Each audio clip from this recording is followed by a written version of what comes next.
Hello guys, welcome back to the channel. In today's video, I'm going to show you how you can save your Canva design to your laptop or computer.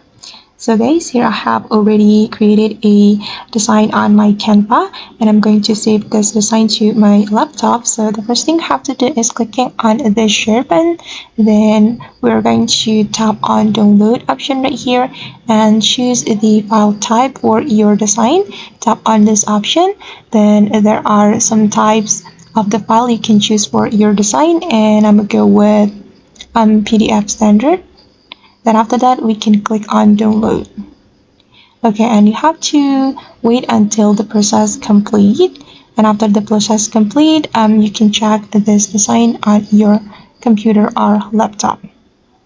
Okay, it's still downloading.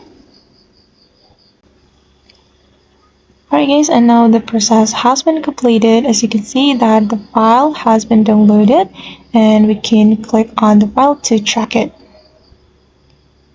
Alright, and this is my Canva design that I have just saved to my computer. Alright guys, and that's how we can save our design on Canva to our computer or laptop. I hope this tutorial will be helpful for you. Thank you so much for watching and see you on the next video.